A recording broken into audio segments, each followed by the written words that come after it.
Now it should be good when it's connecting. And this is one of the reasons I think VR is perfect for space games, because look at this. It makes you really, really feel like you are in space. And if you guys could see through my eyes right now the way that I see it, it's truly, truly amazing. I just love VR so much for this. Star Trek Bridge Crew, let's do it. So you can get this for the PlayStation VR, Oculus Rift. Alright, so as you can see, whoa, look at my hands. Look at those arms, man. Look at those muscles. Jeesh. Hold on a second. Right? You know? Huh? Get a few posing going on there. Alright. So here we go. Welcome to Star Trek Bridge Crew. Please take a moment to familiarize yourself with the controls. Just look around here a little bit.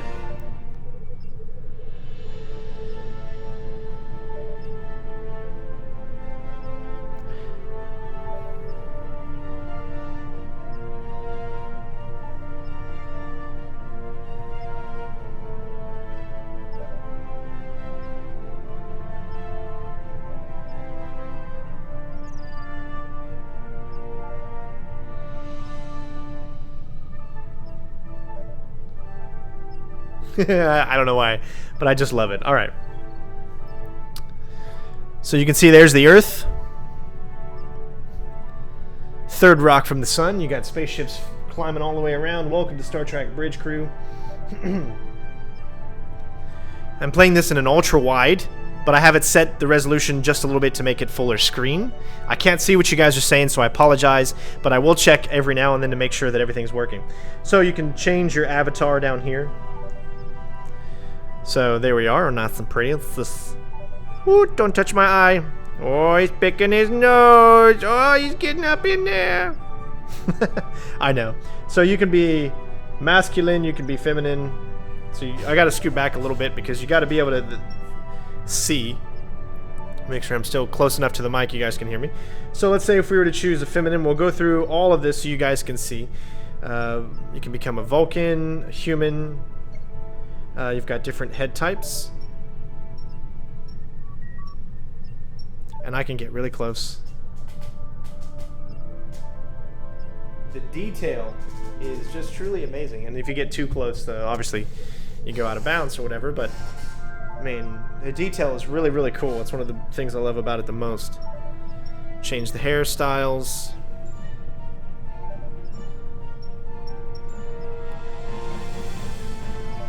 And then you can change the features. So you can reset yourself. So if I'm this far back and I click left thumbstick, everything's a little closer, which means I can get it to work better. You can see. Change the complexion, style of face, features.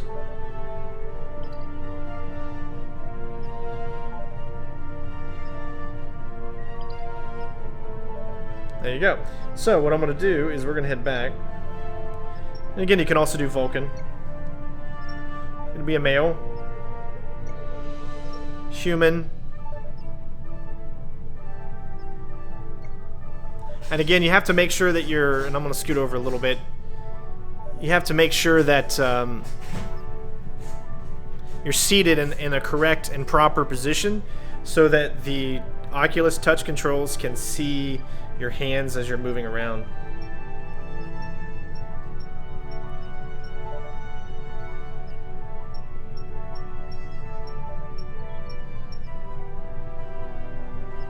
Let's see.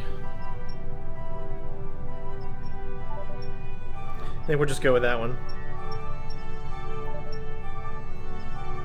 Simple enough.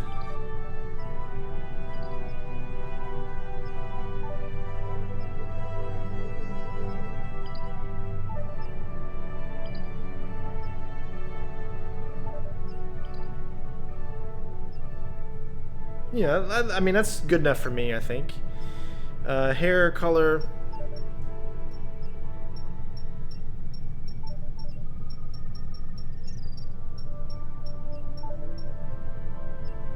Let's go with that. Change its intensity. That's kind of like And like a red. Let's go with black. Eyes. Color 2. Age. Make him older, make him younger. Little mixture of both. Okay.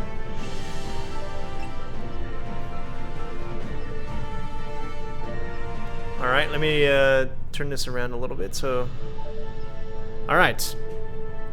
So let's start. We're going to start into training. We're going to take a look at exactly what we need to do in order to play this game. Now, this is a game that's not going to be for everybody. If you don't like strategic games, games that make you think, games where you have to like work together as a team, then this is probably not going to be for you.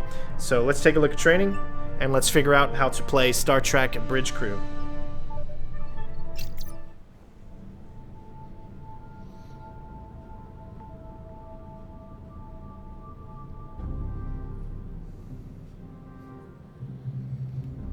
Welcome to the Starfleet Training Simulator. Our system is currently configured to train command crew of Aegis-class starships. Here you may learn about the roles and responsibilities of each officer on the bridge, and how to operate all of the controls of their command stations. Feel free to experiment and get comfortable with the ship here in the simulator before moving on to the real thing. Alright, so we have a few different options that we can play as. We can play as the captain, the helm, tactical, and engineer. So what we're going to do first is we're going to go through all of them, and we're going to take a look at the helm, tactical, and engineer, and then we'll finish off with the captain. As helmsman, you are the ship's navigator, responsible for maneuvering the ship and navigating within and between star systems. Your crew depends on you to get the ship wherever needed, to avoid collisions with hazards in space, and to maneuver for tactical advantage in combat situations. Alright, so first off is we need the local map. Your local map can be used to mark ships and objects as waypoints, to check your proximity to hazards, and gauge when you are close to being detected by hostiles. Touch any target on the map to select it.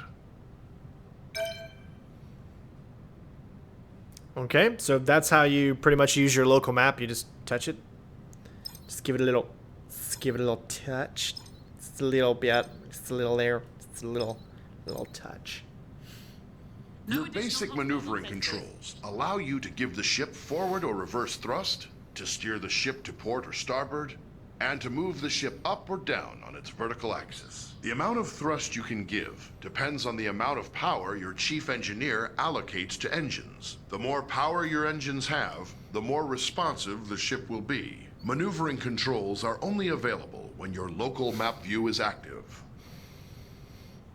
Alright, so as the helmsman, our main objective is to steer the ship, is to be the pilot.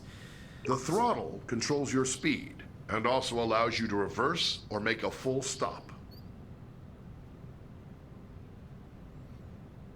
So you can see that we're going down, and then that we're going up. That's kind of our, not looking down or up, but our ship is going straight down or up. And then you have our speed. As you can see right now, we're heading towards this moon. And that's pretty much how you use it. You can see, you can get an idea of what's too close, not close enough. You can do full stop, but it's pretty cool.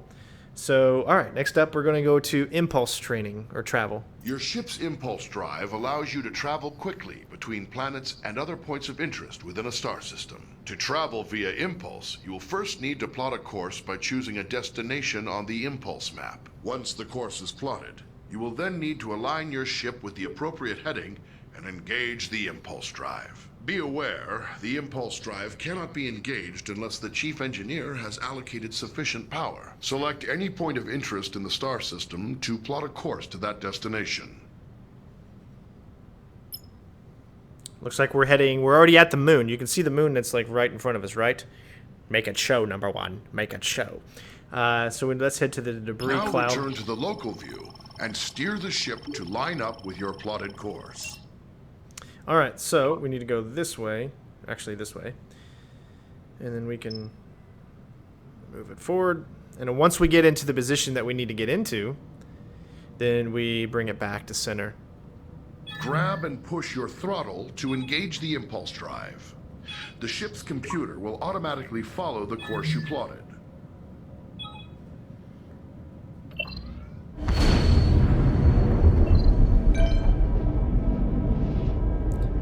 And as you can see, we're already moving in that direction, and this gives you a bird's eye view of your ship from up here.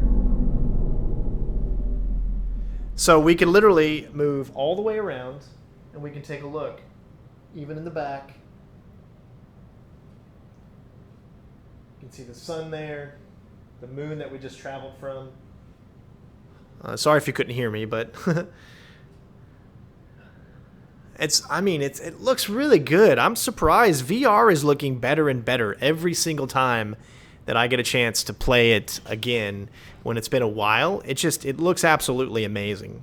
So we're going to move on now to, let's see, warp travel. The ship's warp drive can distort space around the ship to propel it faster than light across the vast distances between star systems. The tremendous amount of energy needed for warp travel will require you to coordinate closely with the chief engineer. To travel by warp, it is your responsibility to plot a course by selecting a star system on your warp map. When the course is plotted, you will need to align the ship with the proper heading. Before you can enter warp, your chief engineer will have to prepare the ship and charge the warp coils. Select a star system to plot a course to it. So we must already be in alpha, so we need to go to beta. Now return to the local view and steer the ship to line up with your plotted course. Now, this is why this is a cooperative kind of game, because engines are not set to warp, which means the engineer, which is over there in the red shirt, or whoever is playing her, either it be AI character or it would be an actual person, would have to set the engines to warp. So it is a team effort to play this game. This is not, and yes, you can play it solo with AI, of course, but to get the most out of this, you're going to want to play with your friends. You're going to want to find a crew and go on adventures. This is what us Star Trek and just space in general fans have been waiting for so many years, and that's what makes me so excited to play this. Warp coils charging. So I got to get myself in the proper direction. Push your throttle to engage the warp drive. The warp coils can only remain charged for a limited time. The chief engineer will need to prepare the ship for warp again.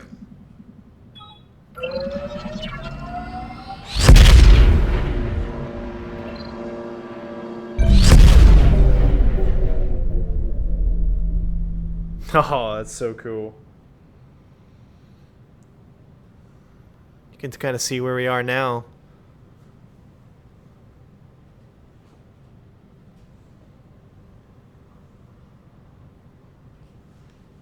All right, moving on. Ship's signature. Various systems of the ship affect how easily other vessels can detect the Aegis. The Aegis is designed to avoid detection at ranges where other Federation vessels would be easily visible to another ship's sensors. As helmsman, the more thrust you are using, the farther away the Aegis can be detected. On your local map, you'll see a ring that expands and contracts as the ship's signature increases or decreases. When other ships come within that ring, they will detect the Aegis. All right, so what this is saying is that when a ship gets inside this area, then we're going to be able, it can detect us. So a tactical scan would be required, and we'll get into all of this stuff here later. But we'll move on for now. Just kind of, again, this is all helping you learn how to be this specific station and all the things that you have to do in order to make your job work. Whereas if you're the captain, then you kind of run everything. So we'll get through that too a little later as well. All right, so as far as this goes, this just tells you to turn on the help. This allows you to know exactly what each individual thing does, so you can zoom in the map.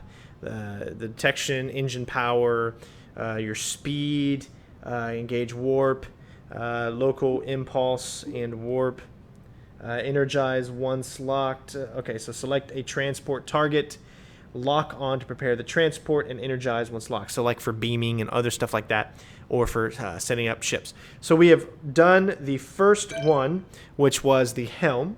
And now it's time to go back to the station menu. And we're going to move on to the next one, which is tactical. So this is like the person that will be handling the weapons and stuff like that. As the tactical officer, you are in charge of the ship's weapons, defenses, and scanners. In combat situations, you must coordinate with the rest of the bridge crew to protect the ship and deal with any threats to it. But you also have a crucial role in non-combat situations. It is the tactical officer's responsibility to scan nearby ships and other objects in the environment to reveal vital information about them. All right, so not only do we worry about actually using our weapons, but we are the ones that will scan ships. We are the ones that will beam people, like, to our ship. Let's say if we're attacking a ship and there's survivors on the ship that we want to beam to our ship, that's how we can use it, by using the transporter and the systems.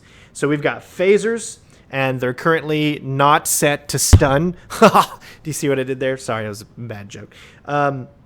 We also have torpedoes that we have to arm those.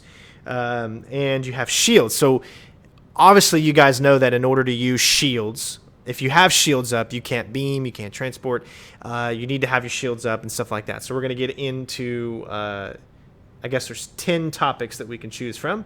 So we'll start out with selecting targets. In order to scan anything or to fire on it, you must first target it. To select a target, simply select the appropriate icon on your map. Once you've selected a target, a display will show all currently known information about your selection. Target a nearby ship by tapping its icon on the map. All right, so this is how a ship will look. So if there is a ship outside of our scope, we can see it right here. Select it, and then we need to scan. But for right now, we're going to move on to scanning, so that's what we would do next. You'd hit the scan, but we'll go ahead and move on to there now. You will often need to scan a target to learn more about it, or to locate people or objects of interest in another vessel. Some objects are scanned with a simple, general scanning action. This happens automatically when the object is targeted. More complex objects, like other ships, can be scanned for specific properties, such as the locations of any weak points in a ship's system. When an object has many features to scan, scanning them all at once is much slower than scanning a single specific system. Scanning is required before it's possible to transport people or cargo off of another vessel, or before being able to target weak spots of an enemy's ship systems. Target a nearby ship by tapping its icon on the map. Here you can select what systems you want to scan. Scanning a single system will always be faster than scanning multiple at once. Also, the closer the ship is to the target, the faster you can scan. I just love the way this all works, how my arm moves. The Oculus Touch is so amazing. It is leaps and bounds better than the Vive controllers. It feels better in your hands. It just has a more natural feel to it. And I actually really do. And I love how, like, just by barely, as you can see my fingers, just barely moving, just by lightly touching the buttons, specific different buttons. It's so cool. You can close your hands slowly. Each hand you can go into a fist, right? But my fingers are literally up at this point, and if I just put my hand over top of that button, it closes. Now it's not closed all the way. See? Now if I press the button, it closes all the way. And I mean, it's so freaking cool. It really, really makes you feel like you're there. All right, let's move on. Scan the ship's engines now to reveal their status, and any weak points which would allow you to damage the engines directly. Now notice he said earlier that the more systems you scan, the slower the scan. So if you only want to do one specific one, then take off, say for instance, life signs, so we're only scanning one, as it'll be a lot faster. And then there's the target out there. And there you go. We have done it. And we're going to move on to the next one, which is shields. So a very good intuitive tutorial to kind of teach you the ins and outs of everything you need to do. And like I said, this game's not for everybody. Some people might think that this is really boring to do this. But for those of us that grew up with just the love of Star Trek and the love of sci-fi, this to me is just what I've always dreamed of being able to do. And I'm so glad that finally I live in a time where this is a reality. You know what I mean? I love it. As tactical officer, you have control over raising and lowering the ship's shields. When raised, the shields will charge up to maximum strength over time. They are your best defense against damage to the ship. When shields are lowered or down to 0 strength, any damage to the ship may cause serious harm to onboard systems, or even loss of life to your crew. When shields are raised, the chief engineer can direct power to them to increase their effectiveness. Raise the shields now. Alright, so our shields are down, so let's raise them. There is a delay while power is channeled into the shield emitters before the shields come online. In a combat situation, remember that you need to raise shields before the enemy fires. And as you can see, so it takes about 10 seconds for the shields to come online. So if you're you obviously want to turn your shields on before you start a fight. So that makes more sense because you're vulnerable for those 10 seconds while the shields are being turned on. So, all right, next up is torpedoes. Photon torpedoes are a devastating weapon. They can automatically track a moving target and deliver heavy damage on impact. However, before you can fire them, you must first give the order to arm them. Arm your torpedoes now. Each torpedo tube takes time to load. Your supply of torpedoes for any mission is limited, so use them wisely. Target the nearby ship and fire torpedoes at it. So, because of how long it takes to prime them, as you can see, we have 2 that we can fire at once, but we have to wait until both of those are up before we can fire. So we can go ahead and select the ship that is out there. And again, if you ever want to look at a bird's eye view, then you can do that as well, so you can actually get a better kind of view instead of inside the ship. But it looks like we have one on now, so let's go ahead and select it. And you can see the torpedo heading. Now, it'd be cool if we could zoom in, but I don't think we can. Alright, contact.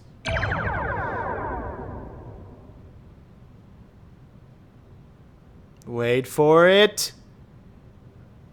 Boom. Now, obviously, there wouldn't be fire that you would see in space, but it's sci-fi, okay? Space is actually boring in real life. And you can see it takes time for them to get back up, so we'll move on to the next one, which is set phasers to stun. Phasers are a versatile energy weapon. They continually charge over time, and when fully charged, your phaser banks hold enough energy to fire multiple shots at your target. Phaser banks automatically track your target, but only if it is within the indicated firing arc and within the current range of your weapons. The effective range and damage of your phasers is controlled by the amount of energy the chief engineer allocates to them. Target the nearby ship and fire phasers at it. You may fire when ready. Alright, so we're going to fire our phasers. You can see it, and they actually charge up, see?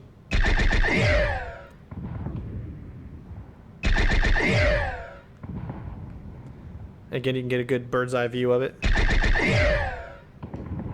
Really cool stuff, man. Alright, so next up is targeting subsystems. So, obviously, targeting subsystems would have to deal with, let's say you want to focus on engines. You want to take out their engines so they can't warp out of there. Maybe you want to take down their weapons. You want to take down their shields. This is where you're going to be able to target those specific things. That's where all the strategy comes into play. Phasers can be used to precisely target weak spots of another vessel. To use this ability, you must first scan the desired subsystem of a target, such as its weapons or engines. Once scanned, you must then select that system. As long as a scanned system is selected, phasers will auto-target that system's weak points. To hit a subsystem, the target's shields must be down or inactive. Second, your ship must be correctly facing the targeted point. If the target's shields are raised, or you are attacking from the wrong angle, firing in subsystem targeting mode will do minimal damage. When dealing with other ships, targeting individual systems is a good way to disable them or neutralize a threat without outright destroying the ship. This may sometimes be necessary to accomplish your mission objectives. Target the nearby ship and scan its weapons systems. Scan the ship's engines now to reveal their status. and any weak points which would allow you to damage the engines directly. So since he specifically said we were going to go for engines, we're going to take off weapons and shields, and we're going to specifically scan the engines. As you can see, it'll go faster than if you do all three. Now select the ship's weapon systems to lock on to their weak points.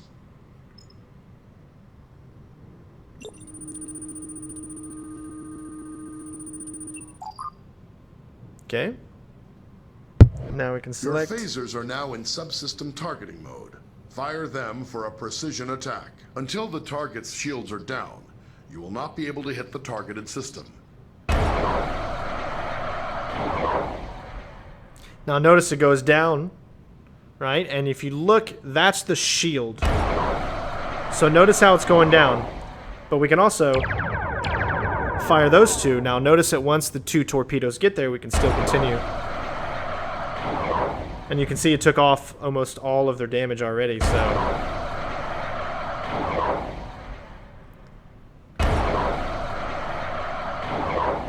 And we almost got all the shields down.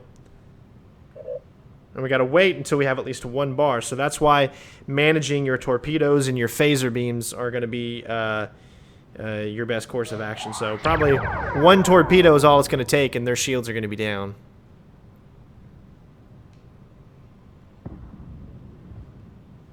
See? Now they're completely vulnerable. Very good. You have damaged the targeted system. There you go.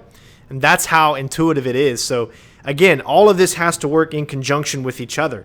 You know, he's got a job to do. He's got to make sure that we are facing the target itself, because remember, we're evading at this specific time as well. So if we're facing the other direction, yes, we can still aim and fire at them, but we cannot get a specific subsection in order to be able to do the most damage and take out exactly what we want to do.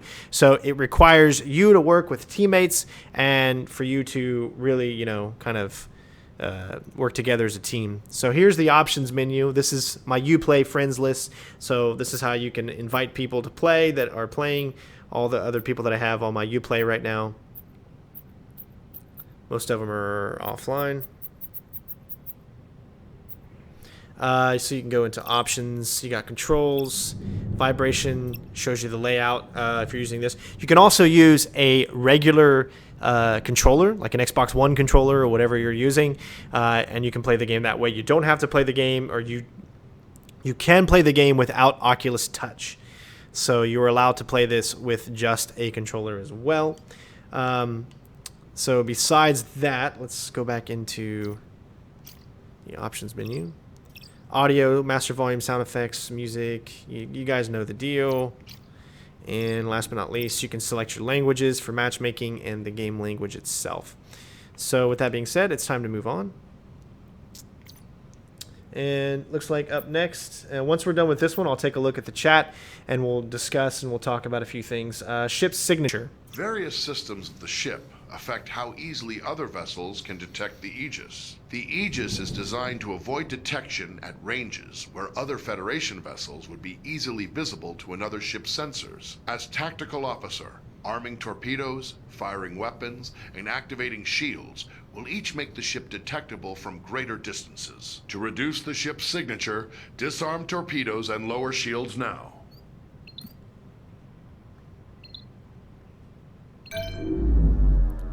So now what we have done is we made it to where we can be more stealthy. Of course, you don't want to let yourself known until the last second so that you can fire on the enemy. You can get close enough without them seeing you, without too many threats on you. And now, since our shields are lowered and our torpedoes are down, we're going to be able to start beaming soldiers. The Aegis's prototype remote intrusion system can be used to send encoded signals and disrupt critical systems of other ships. Before it can be used, the tactical officer must scan the target. Once a scanned target is selected, an intrusion into its control systems is attempted via an automated routine. If successful, you may then choose to attempt any of the available disruption routines to temporarily cripple a specific system. Activate the remote intrusion system. Target a nearby ship by tapping its icon on the map. Now we're going to show you what it is when you scan all three and how slow that can be. You see how much slower it is to scan all three, but then again, you are able to get all three at once, so then you can start doing what you need to do. Select a scan target. So now that we've scanned the target, choose a disruption routine to inject into the target systems. So now that we've scanned it, we're kind of hacking. It's kind of like a hacking little game. So we can disable the weapon targeting. So that means the enemy ships will not be able to target us. We can disable the shield frequency, or we can isolate it, and we can disrupt engines. So let's do the weapon targeting and then disrupt. Very good. But once used, the remote intrusion system will be fully occupied and unable to disrupt another target or system for some time. So as you can see now, their weapons are offline for 12, 11, 10 more seconds. This is when we could be boom, boom, boom, fire, fire, fire, fire, fire, fire. They can't fire at us right now, so it's better to get their shields down and stuff like that. Now, after they could fire at us now, so their weapons are back online, but we still got to wait until it recalibrates so that we are able to do it again. Let's say we wanted to disrupt their engines. Then it's in the middle of disrupting their engines, so they wouldn't be able to maneuver. And then we can go ahead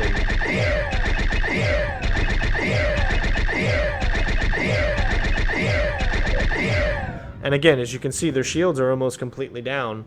So, and then once the shields are completely down, you'll see the red bar around them, which means that they are pretty much vulnerable in any way that we want. Their engines are down. You got 6 more seconds. You can do it that way. And you can target specifically their engines. Now you see the engines have went down to 75%. The whole point is to get their shields down so that you can start to wear down their engines, and then you can move from there. Again, now once we would start, because their shields are down, again you just rinse and repeat, and you can keep doing this. And once it gets back up there, remember you gotta use the systems right in order to get the most out of this, because you got to use your torpedoes and your phasers. And now their engines are 25%, and once their engines are done, obviously they're not going to be able to maneuver at all, and you pretty much you're good to go when it comes to taking out a ship like this, which we'll get into when we actually play. And there you go, their engines have been debilitated. That's a fun word. And we'll move on with the next one. Transporter. Your ship is equipped with standard transporters for beaming objects or personnel aboard from other vessels or locations. Transporting first requires the tactical officer to scan the target vessel or location. If any mission-critical items or personnel to transport, the target will appear on the transporter interface. It will take time to acquire a lock-on before you can beam, and you must remain in range for the lock to succeed. The transporter cannot penetrate through your ship's own shields or those of another ship, so you must coordinate with tactical to make sure your shields are down when you need to transport. If you are attempting to beam something from a hostile vessel, your crew will first have to disable its shields. Activate the transporter interface. Remember, shields need to be off in order for us to be able to do this. So, here's the transporter. Target a nearby ship by tapping its icon on the map. Now, this is where we can scan. We only need to scan for life signs, really. The engines don't matter. But it does them both. The ship is over there. Select the damaged ship from the list of targets. Lock on to the survivors aboard the ship to prepare for transport. To lock on, your ship must be in transport range and unshielded. The target's shield, if any, must also be down. So you can only get 6 at a time. So let's say if you did have 24 that you needed to get, this is going to be a process that will take a little bit of time. It's not something you can just get all 24 at once. So it's a mixture of... transporter lock on the survivors. Give the order to energize. It's a mixture of playing strategically. The survivors are now safely aboard the Aegis, but you can only transport 6 at a time. Anytime there are more than 6 targets to transport from a single vessel, you will need to perform multiple transport cycles.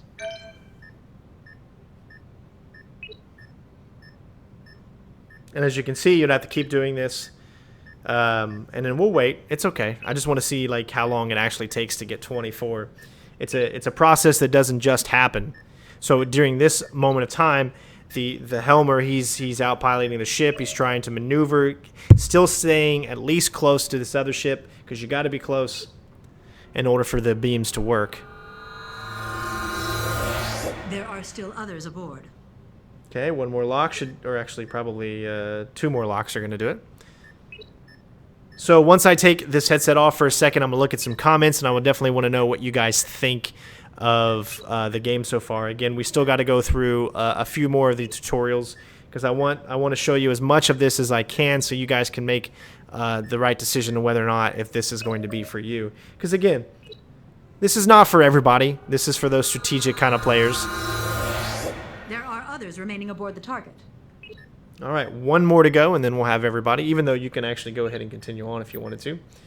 The only training topic left on the tactical is help overview.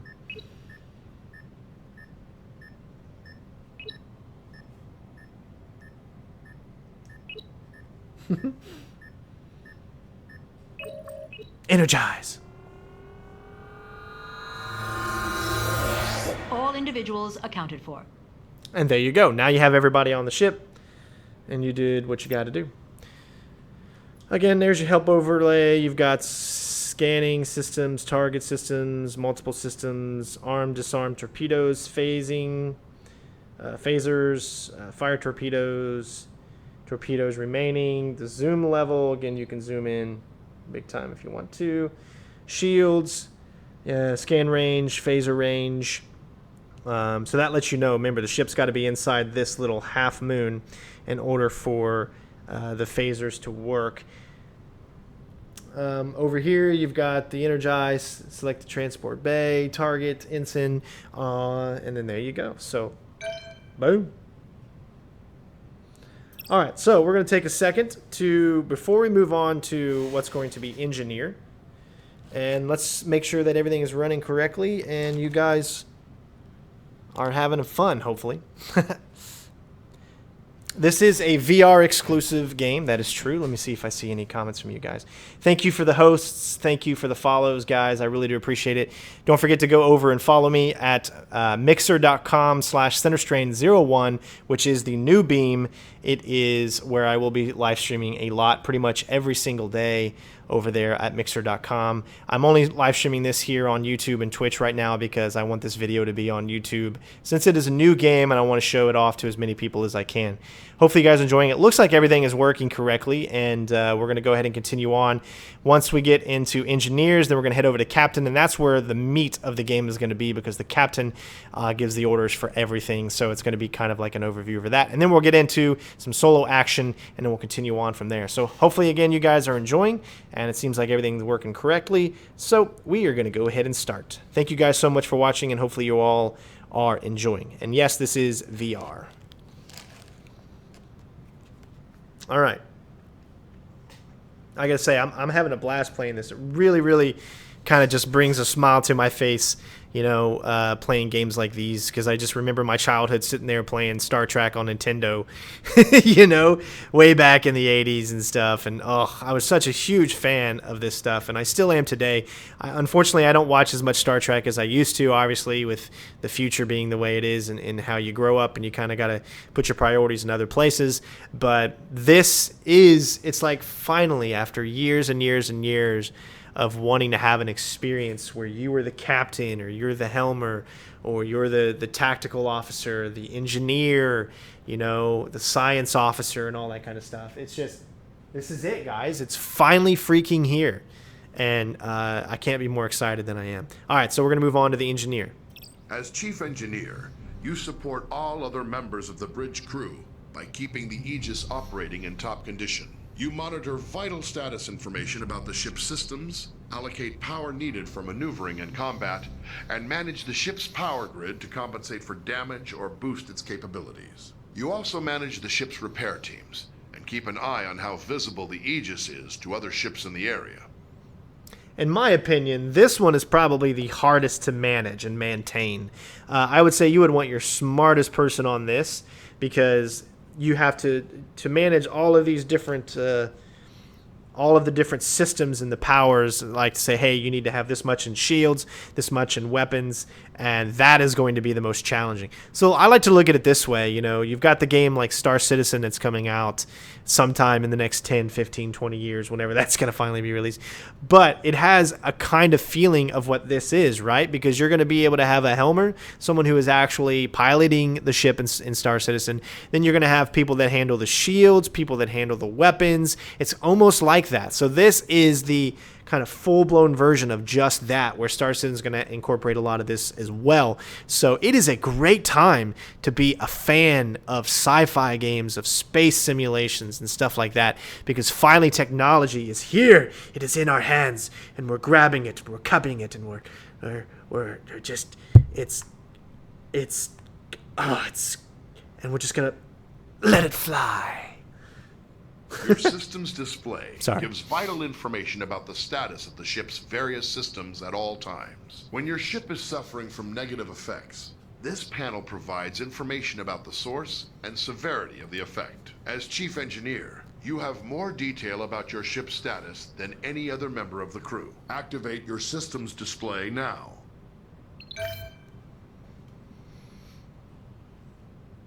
Now, can we move this like around? Can we move it around? See, that would be really cool if we could like take this and move it around, but I don't know if we can yet. All right, so we're gonna go on to power allocation. How you allocate power determines how effective each of those systems is. As situations change, you'll need to communicate with the rest of the crew to keep them supplied with power and to anticipate when to make critical adjustments. One of your most essential responsibilities as chief engineer is to distribute available power between each of the ship's major systems. Try giving maximum power to engines now. All right, so maximum power to the engines. Now try giving maximum power to shields. You will have to reduce power to other systems first. Okay, so if I wanted to do that, see how you can't get maximum power. So let's say we would take away one of these, which gives us an available power, which means I can put it in there. And that's how you do it. So, again, this is the first time I'm doing this, so I'm making sure that you guys... Where did the mic go? There it is. It's in front of me. Okay, you guys should still be able to hear me. So it's a level game. So let's say if we take this, each one you click on below, you can go here, you can go there. This is how you can get different shields, different phaser ranges, to get the ranges all the way up. There you go. But if you don't want to go that high, let's say you want to get the engine power up as much as possible, you can't do that. Take